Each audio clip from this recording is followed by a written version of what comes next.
There are hundreds of thousands of lawyers right now all over the country whining and complaining about, I don't have enough business and I don't have any clients and I don't have any money. And they're using this circular excuse as logic, if you will. Like, I don't have any business and I don't have any money, and that's why I can't get any business, so that I can have some money, presumably, with which I can use to get more business. But the fact of the matter is, that is all a bunch of bullshit. You're listening to the Profit First for Lawyers podcast, the official companion show to the book Profit First for Lawyers by RJon. Now, this podcast is for you if you want to bring home more profit while working less hours in the office, spending more time with your loved ones doing the things you actually want to do, and turning your office into a lean, mean, profit-breathing machine.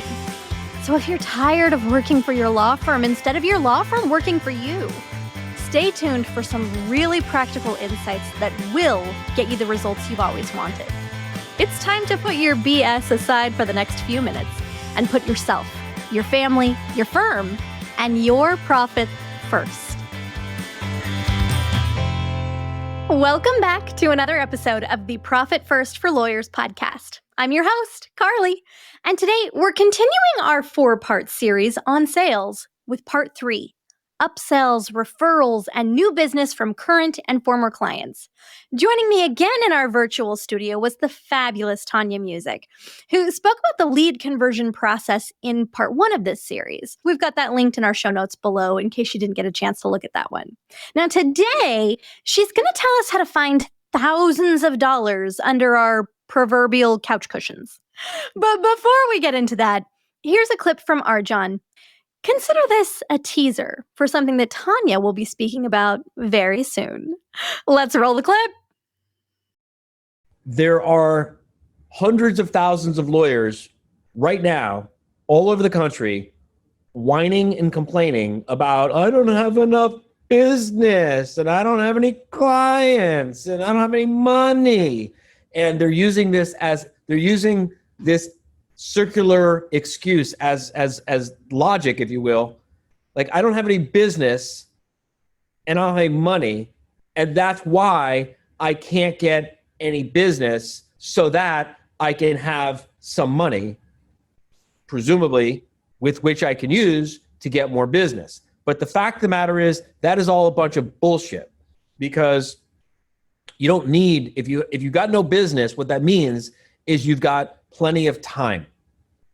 And with time and creativity, you can get all the money you want or need in life. And I don't just believe this, I know this. Bruce Lee said, to know and not to do is not to know. And I'm telling you, I know this because I've done this repeatedly to grow my own business. When I was broke and I had no money, I made gas calls. I didn't call them gas calls back then, but they were gas calls. Gas call stands for give a shit. So I'm going to operate on the assumption, and I'm making an assumption here. I know what they say about people who make assumptions, ha, ha, ha, but I'm going to make an assumption here that you are not a bunch of assholes. And as such, I'm going to make the further assumption that you genuinely give a shit about your clients, and that you don't just see them as a file, you don't just see them as a number, you don't just see them as a dollar sign walking down the street. You care about them as human beings. And even if your clients are technically businesses, there's human beings who you have a relationship with who are making the decisions on behalf of the business about which law firm or which lawyer to hire, and you give a shit about those people. So a gas call is essentially a conversation about where the person is now versus where they want to be in terms of their time, their money, their reputation. Now let's take a look at what happened when I interviewed Tania in our virtual studio. Tania, thank you so much for being willing to come on twice in a row. You are a rock star. Well, Carly, I figure I owe you from last season. And honestly, I had so much fun speaking with you last week. And if it's not clear, I'm really passionate about people and how we can better connect with our clients. And so when you asked me to come again, I was ecstatic. I was really honestly so excited. All right, Tanya, well, let's dive into this because last time we talked about the sales process as it applies to new leads in the funnel. And today I kind of wanted to shift that focus a little bit and talk about, one of the most profitable sales that you can do is for your current clients, right? As it comes to referrals and upsells and resells. And I had an old executive once who used to say that is the hidden gold in your business is actually your own list. And why do you keep looking outside of your list for new business when your current clients already know you and they like you and they trust you and they are dying to buy more from you? They just don't always remember your name, or they just don't always remember that you do all of the things that you do. And so I was hoping we could get into more of the sales to current clients or to former clients today.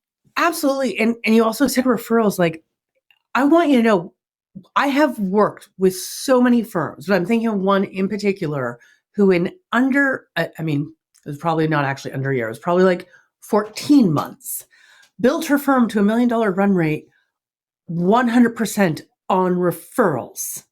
Wow. All on referrals. And so I haven't talked to her in a little while now, but last I checked with her, and specifically about her source of new business, she was well over $2 million, and over 60% of her business was still coming from referrals. So, what we're going to talk about today, people, and I've worked with hundreds and hundreds of members, and I literally beat this into them, and still they deprioritize it. And it's just leaving money on the table. And we can talk about why, but we had one member, her name was Angela, that's all I'll say. And she was in a perpetual cash crunch. And we'd get on the phone every week and I'd be like, Angela, have you made your gas calls? And we'll talk about gas in a second. She'd be like, no, well, this and this and this and this and this. And then we had this workshop. And its name is the Sales Laboratory, aka the Gas Call Workshop. And Angela came. And after day one on the phone, she had signed $56,000 of new business. Money received, all by finally making gas calls. There might be video of me strangling her in a chair. For months, we've been fighting about doing this, and you do it, and boom, there it is, right? So yeah, your former clients, your past clients, your current clients, even the clients who didn't hire you the first time around, are all a source of new business for you, as are other associates and professionals and people you need. And so I use the term gas calls.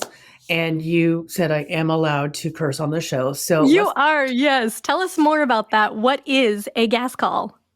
So gas calls, GAS is a very easy acronym. It stands for give a shit.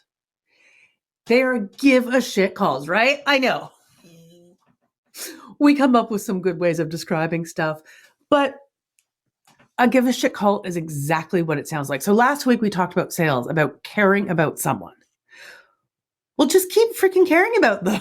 So your clients are coming to see you because of some dream or some fear, right? And you are acting as, lawyers are known as counselors, right? Mm-hmm. Acting as their advisor and their counselor, and you're leading them through this. And then they're done, and what? They're just dead to you? They're not. You just help them one way or another through a difficult or exciting period of their life. If you did it well, number one. If you treated them well. I don't even mean whether or not you got them what they wanted in their matter, but you were honest, you were timely, you provided good service. If they left a satisfied client, why wouldn't they send their friend to you? Right? Let's be honest. There are a lot of lawyer jokes. about, there are like, You're not blonde, wrong. there are more lawyer jokes than blonde jokes. There are a lot of lawyer jokes about them being ambulance chasers, about them only caring about the money, about them being, you know what I mean, careless. So if you've treated your clients well, don't you think that they would love to let their friends know about it when their friends are in trouble? Right? It's just common sense. So they already know, love, and trust you, or at least know, like, and trust you. The only thing you really need to do is stay top of mind. I knew a lawyer once. He had this client that he had done, oh, I forget what kind of case it was. He had done some kind of random traffic ticket kind of case for, and he'd won this guy some like $5,000 or something. But he did keep in, fairly regular contact. They both golfed at the same golf club, so they would run into each other occasionally, but not all the time. Anyway, one of those times, it was maybe like 6 months after the small traffic case, and they were golfing, and this guy, his former client, had seen him, came over to say hi, and he said, I am so excited. I just won $1 million personal injury case. And his lawyer was kind of the guy that I knew, was kind of taken aback, and he was like, I do personal injury. But he didn't know. He didn't know that was a service offering that he did. And so when it came time, even though he really, really liked this lawyer, not everybody knows all of your services. He ended up hiring a different firm. And that ended up being the cautionary tale that this lawyer would use, back when I worked in a marketing firm that did a lot of marketing for lawyers. That ended up being a cautionary tale that we told almost all of our clients, because this lawyer was so sad that he'd missed out. He'd gotten the $5,000 case. He had the relationship, but he didn't follow up enough, or he didn't get enough of his information to his clients in order for them to know everything he did, and he missed out on $1 million case.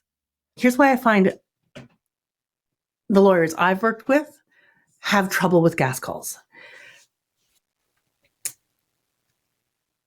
They don't want to self-promote.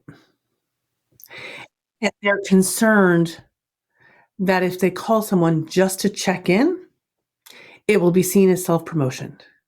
Or maybe the person will say, God forbid, I don't want to talk to you right now.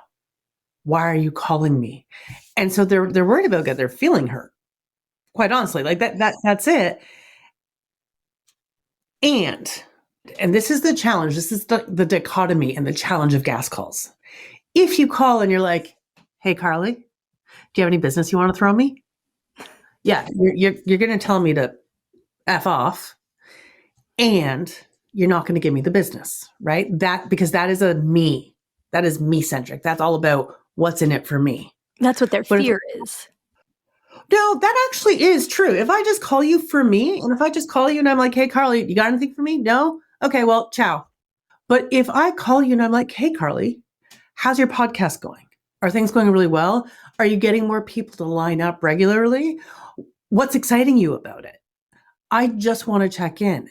And listen, is there anything I can do to help you? Not necessarily in the capacity of how I do work. Because here's the thing. As attorneys, we know a lot of people. I mean, I'm not an attorney, but our members or the attorneys I've worked with, they know a lot of people. In their day-to-day business, they come up with, or they come in contact with, professionals from all walks of life and non-professionals. So how great would it be if your attorney from your divorce called you and was like 6 months after, 3 months after, hey, Carly, how are you doing? How is your daughter doing? How are you guys adjusting to the new place you're living in? Oh, you need help with finding a new space? You know what? I actually know a bunch of realtors. Let me connect you with someone. Or, hey, your daughter's having trouble adjusting to her new school? You know what? I know a child therapist who specializes in split families. Let me make a connection or a recommendation. Now, I'm not getting any more work out of you in that moment. But for the next 2-3 weeks, every time you meet anyone thinking about divorce, who are you going to talk about? You. Right? And when you have other problems, even if it's not the next divorce, but it's a legal problem. Are you going to feel comfortable calling me to say, do you know who could help? Yeah. Right? The reason we call them give a shit calls is because it's actually not a sales call. It will result in sales, but it is not a sales call. That is the dichotomy. So your friend at the golf course, had he actually been showing genuine interest and always offering to provide service to the client, then the client would have been comfortable enough to just be like, hey, do you know any good PI attorneys? Well, yeah, actually, I'm one. Right? It's not so much about saying, here's my menu of services, please hire me. It's about creating a relationship. There is a great book, not written by RJon Robbins. This is a different book. So if I'm allowed to throw, absolutely. it's called The Go-Giver. And it is by John Mann. I was like, is it JD Mann or just John? Yeah, The Go-Giver. Thank you. The Go-Giver by John Mann. Anybody who is looking to build their referrals, I mean, obviously Bob Berg, Endless Referrals, brilliant book. But anybody who's looking to really understand this dichotomy I'm talking about, read The Go-Giver. When you are constantly of service to people, they will constantly come to you. And that's where the sales happens. So that's I want to understand the philosophy, because if you just call looking for work and your intention is totally selfish, you'll get results, but they won't be as good. Right? Yeah. So it's important. It's hard to explain it. And I don't know if I'm explaining well, but it's a big distinction that you really have to be calling because you care. And out of that, the byproduct of it will be additional sales. You know, Tania, that's so funny. You gave me kind of like a visceral memory of my time in the marketing firm. They called that kind of marketing or even of sales, right? Of reaching out to your current clients whenever you need something. Booty call marketing, right? Yeah. It's the 3 a.m. text, you up? Right? But if you're going to establish a relationship with somebody, and you should, right? Then it takes more touches than that, and you can't just reach out whenever you want something, or it falls in the booty call category. Totally. And what do you start doing? You never marry your booty call, right? Mm-hmm. So with gas calls, it's really simple. It's you call and you really start with, first of all, nothing wrong with your case. Don't worry. I'm just calling to check in.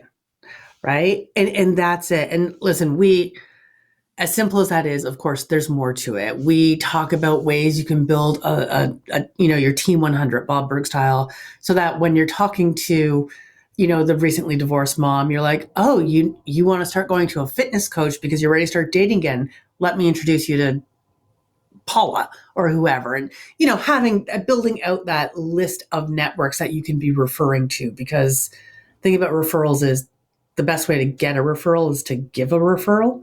That's just true. So there's that whole aspect to it. But just with your current and your past clients, right?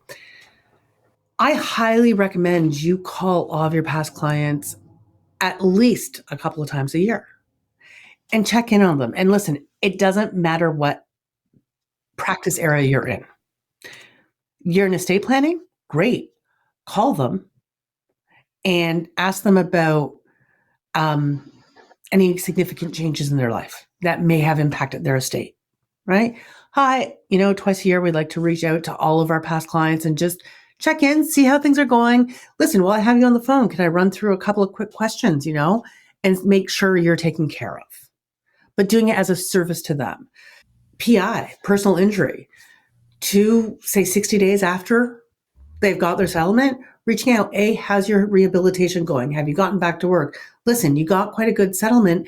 Have you already met with the financial planner to help you make the most of that money? No? Let me help you.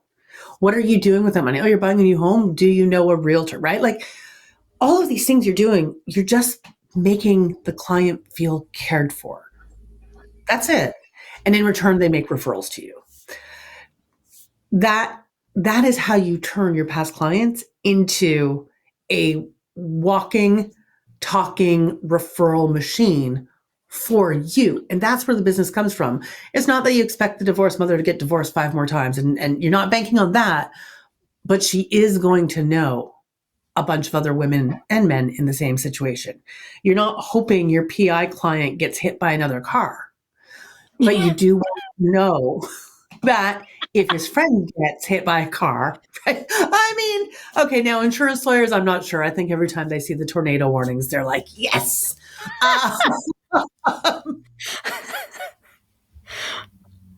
But and so that's a gas call, and I mean, we have tons of different scripts, and I can literally run through how to approach different people. But if you just call and care and listen, when you can't call them all yourself anymore, you have a team. A team can also care, right? So I can call you and be like, Carly, RJon wanted me to reach out to you because he wanted to check in and see how you're doing. And so he asked me to reach out. How are you? And even though I'm not RJon, you still feel special, right? Like he cared enough to have someone reach out to me. So we do. And you know what? If you'd like, I can send you a script on how to do gas. Please. Yeah, I will get that to you. Because they're easy. You can have your staff do it for you. And gas calls aren't just to your clients and your past clients. What? There's more. It's also to your referral sources, right? It's if somebody's referring business to you, don't you think you should call them every now and again? See how they're doing? See what you could do for them. But it all comes down to giving a shit. I mean, it's I'm laughing because we do webinars on this. I do workshops on this one concept. I'm like, but it's just really simple. Just be a good dude or dudette and give a Yeah. Put that care towards your clients and your past clients and your referral sources and your leads. Now, I do have a question, Tania, because I know obviously a lot of law firm owners have major constraints on their time. And the thought of going through their entire client list and calling one after another might be a little bit intimidating. How do you normally recommend that people make room for gas calls? That's actually a fantastic question, Carly. That's actually fantastic. A lot of people will try to make, a 2-hour block once a week. And I promised you because here's the thing, there's no screaming client in that block. So they're going to deprioritize it. And it is hard. Like even with sales calls, with gas calls, with any call, even my first call of the day, my first meeting, I'm a little rusty. I'm a little awkward, right? My social life person hasn't, my people person or part of me has not yet come back. Mm-hmm. And so once you get into a rhythm, it gets better. Like with anything, right? Henry Ford, man's famous for a reason, because he understood that when you get good at one thing and you're in that rhythm, you can do it better. Mm-hmm. So don't block 8 hours a week. Once a month, block a day. Better yet, if you have a team, block it, make it fun. Block a day for your team. Bring in pizza. Like, I know this sounds crazy, but it's also then good for business morale, right? I'm all about double duty, triple duty when I can. So number one, the list. The list is one of the hardest things to create. It takes time. If you are in your CMS, your case management system, looking up every client and trying to understand what's going on, you'll make like 2 calls in a day. Instead, just have your list ready, and your list needs to have their name, when they were a client, what they saw you for, and some notes, like just a couple of notes. If you ever read my sales notes, it will have little personal details about you so that when I call to give a shit, I can reference them and I can remember them. Once you have those lists and once you start keeping notes properly, it becomes easier and easier to get it. You just once a month, at a minimum, once a quarter, full day. You can put out of office reminders on your phone. If it's an emergency, fine, you'll take care of it. And have your team and yourself pick up the phone. The owner, you should be dealing with referral sources because they send you lots of referrals. Your team, if there was a lawyer who was point person on the case, then let them do gas calls to their own files, right? Otherwise, just divvy them up. And give them all a script and make it fun, because people don't realize this, but when you're on the phone, and you know this, Carly, because of your background, but listen to the sound of the voice when I talk to you without smiling versus when I talk, I'm smiling. People don't believe, like when I used to run call centers back in the day, I put mirrors beside everybody's computer screen, like that clipped onto their screen, so that when they talk, they would smile, because it changes how you smile, right? So for guests, create an environment that is enjoyable for your team.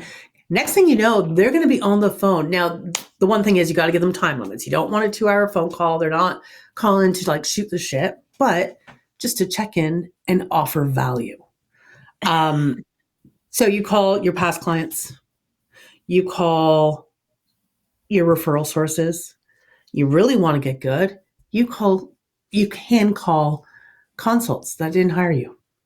Find out why they didn't. Make sure they got their issue taken care of. In a lot of practice areas, they don't. Estate planning, half the time, if they didn't hire you, they didn't hire anyone. They just need the reminder. And that's how, consults that didn't hire you to go forward, call them. Hey, I just want to make sure. Did you get this taken care of? No? What's going on? I see when we spoke, you told me it was important for this, this, and this. What's holding you back? Right? You're just caring. See, I have trouble explaining the concept because it's just, I naturally love people. And so I'm like, well, just be a person. The gas wall workshops are, okay, so they're a little crazy. We literally have people on the phones for 12 hours straight. Now they can go as they please. Yeah. I also have sugar there. We have coffee. Clearly, the coffee is behind a cage. Because coffee is for closers. Oh, it's for closers. That is one of RJon's favorite thing to say. They have to get a sale in order to get their coffee. So this gas call workshop, I'm like, honest to God. So the gas call workshop, all they're doing, calling past clients, calling clients who didn't hire them, calling clients who hired somebody else, calling referral sources. All they're doing is gas calls. We almost always book over $1 million in business in the room. That is not book, but like contracts, retainers receive money in the bank, $1 million. And we don't have 100 people in the room. We have like 20 firms because it gets rowdy. Over and above that, there are consults on the books and dozens and dozens. I don't want to exaggerate, but like 50 or 60 referrals given out, which again, the best way to get a referral is to give a referral. We figure out, we do the estimate, we sort of do calculations like of the consults, you'll, close at this rate, and of the referrals, you'll expect this much back. There are millions of dollars generated over 2 days calling past clients, right? Like I said, that client I mentioned, Angela, I mentioned earlier in the call, $56,000 in 1 day, and she'd been in a cash crunch for months just by making the time. So yes, everybody is so busy, but a consult is an hour. If me calling a referral source takes me 15 minutes and results in a new client, who, and let's be clear, consults from referrals will close at a higher rate, right? So, and they'll usually spend more. Right? So yes, I still have to do the consult, but if I have a 50% close rate on my consults, my referrals will close at 70%. That means I'm either going to get 2 more clients, or I have to do fewer consults. So yes, it took you 15 minutes to have that call with your former client, but the result is huge, right? So they're really powerful. And, anytime we see a firm starting to go towards a cash crunch and, hopefully they're looking at their cash flow forecast and they see it coming. But as soon as we see that happening, one of the first things we do is get them on the phone, right? Get them on the phone and they will generate the money. And there's, I don't want to be too new age, but there's The universal law of reciprocity is what I put out into the universe is going to come back to me. If I put out genuinely caring for and about people I've worked with, I'm going to get back people who care about me and just new clients. It just happens, right? Simply put, it's also top of mind. If I call you, we have a conversation, you're at the bar that night, you're at the mother's club that night, you're at aerobics that night, and someone's like, oh, this is going on with my life. I wish I knew a lawyer. Oh, I do know one, right? Put it this way. The first lawyer I ever had to work with, his name was Andre Marcus. I can use his name because he was my lawyer and he was my father's lawyer. He did my father's estate. And so when my father passed away, he walked me through that process because horrible time in my life and I didn't know what the hell I was doing, right? Like most clients going to see a lawyer. It's a horrible time and we don't know what we're doing. He stayed in touch with me enough that I was invited to his memorial service when he passed away. Oh. He became the lawyer for my entire family when they were dealing with any legal work in Slovenia, where my family is from. My whole family started to use him because I sang his praises because he treated me so well in dealing with my father's estate. And so because of how he treated me, my family, who was estranged from my father, so it wasn't that connection, started to use him. Our whole family was invited to, we became family. And that's what G.A.S calls do. Oh, I love that. Let me see if I can distill this a little bit. What I'm hearing is be a good person. Call your clients who are also good people and just be the good person that you are, right? And that by itself, by just having an interest in them, which honestly, I dare to say that most lawyers I know, that's kind of why they got into this business, right? The vast majority of lawyers that I've met got into this business because they wanted to make a difference. And so we're almost giving them permission. You're almost giving them permission right now to go care as much as they want to care. Set aside time for it. Go see the results of their labors or check in on those people. As a result of that, they will get this large benefit, which is more trust. Honestly, I want to say distilled down, and obviously more profit, but really it's just developing that relationship with people that you've done work for or who already trust you. And I don't know, when you say it like that, it almost makes me feel like this is a natural inclination that people have but don't give themselves permission to do because it doesn't seem profitable or like a good use of their time, I think there's fear. I think there's fear that who wants to hear from their lawyer? I think there's fear that, as soon as they pick up the phone, they're going to be like, what do you want? People don't like to be rejected. There's fear of being rebuffed. And then there's the excuses. I'm too busy. It's not the highest and best use of my time. As the owner of a business, generating work, sales, right, is one of the highest and best uses of your time. You are not a lawyer anymore. You are the owner of a firm that sells legal services, right? It's profitable. At the end of the day, like anything, you can measure the profit. I spent a day doing this, and in the 3 months that followed, we got X number of people from referrals. Listen, no secret. How to manage a small law firm? More than 50% of our new memberships come from our existing memberships. And that's with me out doing G.A.S calls. When I do G.A.S calls more regularly, that number goes up. We have former members, not only who come back, but who send people. We have people who have left us and still send me people. And I'm like, are you still referring us? They're like, yeah, you're fantastic. And it's just because, it's because I care. It's because I do reach out to them and I send them emails. But you know what? Those referrals, they are an easier, they're a more enjoyable consult every time. And it's ongoing. It just keeps happening. So take care. Take care of your clients, take care of your past clients, and they will take care of you. Oh, I like that. Take care of your past clients. They will take care of you. I think too, Tanya, that really goes along with what you said last time, right? That sales can be one of the most loving things that you can do for another person, for another human being. And that I can't remember if it was you who said it. Um, but, I think actually it's been a couple of people who have been on this season who have said, you know, you really can't make a profit. You can't grow your business without helping more people. And this is just another way to help more people. 100%, right? By all definition, a $2 million firm, all things being equal, will help twice as many people as a $1 million firm. That is truth, right?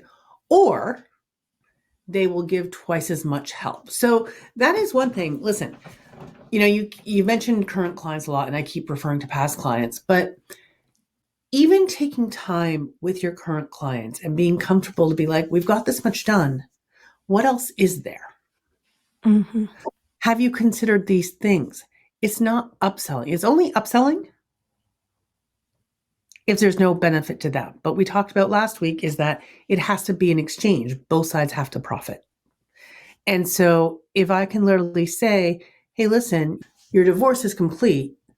Should we look at also redoing your estate now? Or can I introduce you to someone now to redo your estate because I want to make sure you and your daughter are protected? Am I upselling you or am I taking care of you? Mm-hmm. If my purpose is to take care of you, the upsell, the extra money or the referral out, that's just a byproduct, right? So yeah, it's the reason I do sales and gas calls naturally, never intentionally, is because I like people. They're like kind of my favorite thing most of the time. Most of the time. There it is. Well, and I think for a profession that primarily far and above is built up of people whose main goal for getting in it in the first place is to help people who are passionate about helping people and saving them pain or getting them out of tough situations or even celebrating some of their things, patenting their inventions and all the good things, right? Like in a profession that is made up overwhelmingly of people who just want to make the world a better place. I love this theory of gas calls and of how much it really prioritizes the mission of law firms, right? Which is to solve more problems. And to be a trusted advisor. Yeah. Nothing about a trusted advisor sounds transactional, right? When we think of a counselor or a trusted advisor, it's someone we can go to. It's someone we can confide in over and over. It's not someone we pay to get something. And that's where the profession of law came from. It was being a trusted advisor and a counselor. And so if that's still what it is, if that's why you got into it, if that's why anyone listening got into the law, and by the way, any other business, why wouldn't you follow up? If a baker made me a cake and then called me a week later and said, was the cake good? How did you enjoy it? Did your family have a good party? Oh my God, I'm going to refer that baker to everybody. It's not just law, right? But yeah, especially trusted advisor, that is your role. Oh, I love it. Tanya, this has been so fun. I think it really adds on to what we spoke about before, right? I think sometimes when you think of sales or even marketing, it gets to be the scary thing because there's so many shiny objects in both of those parts, right? In sales and in marketing, there's so many people who want to sell you a million different ways to market yourself to prospective clients and to sell yourselves to prospective clients. That I think this is such a refreshing viewpoint to kind of switch around to. That the whole thing is about. I mean, obviously, growing your business needs to be profitable, but to do it by helping more people, by really taking the time to understand who they are and what they need and why they need it. And then to follow up and make sure that they got what they needed and that there's nothing else they need is just, it makes it feel less scary, you know? It's less about that, as you said last time, the smarmy used car salesman tactics, and more about just being a good human. And by the way, gas calls are marketing. They're not well, they're marketing and sales. They're marketing. Listen, I've done digital marketing. I've run multi-million-dollar PPC accounts. I owned a digital agency. I didn't enjoy it as much, but I was successful because I still made it about people. Even my ads were about people, but I never got the satisfaction out of it. And so, yeah, I get it. Professionals get terrified of marketing and sales. The rejection, and what if it doesn't work, and the creativity, and it's magic, and it's unpredictable. And I've heard everything. It's not. It's really, really simple. Think about who your clients are. Think about what they need. Talk to them. Treat them like people. Care about them. The end. I mean, I'm not going to say running a business is that simple, but getting the client is that simple. Oh, there it is right there. Mic drop moment, right? Care about them. The end. Oh, Tania, this has been wonderful. Thank you again for letting me, first of all, drag you on this stage. And second of all, being willing to do it a second time. I feel like this is really going to help a lot of law firm owners.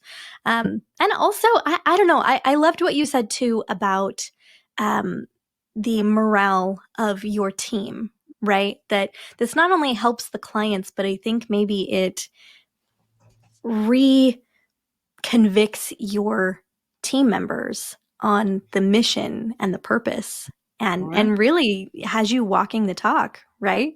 And pizza's always nice too, if they choose to do it that way, right?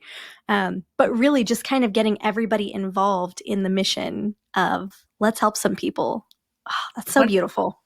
100% keeping that space for your team and showing them that commitment is going to give you a different culture of people. And then they're going to start doing it even without you buying the pizza. And if every lawyer who worked for any of your listeners, if every staff member you had, by the way, it's not just the lawyers, your front desk person, they can get you the most referrals. But if every person in your firm thought about how can I be adding value to our current and our past clients, your PPC budget would go very far down. You'd have to spend far less money on advertising. You know what I mean? Because you'd just be so busy. Oh, I love it. All right, Tania. Well, thank you for being here today. If anybody has any additional questions about gas calls or sales, or even some of these nurture marketing touch points that we've touched on, please send us an email at podcast@profitfirstforlawyers.com and let me know, and I will make sure to get those to Tania so we can get some more answers. Tania, thank you again. Thank you so much, Carly. It's been a pleasure. Hey, folks. Now, Tania sent me the gas call scripts that our members use in our actual gas call workshops, and that the team at How to Manage a Small Law Firm actually uses when they make their calls. And I have permission to share those with you for free.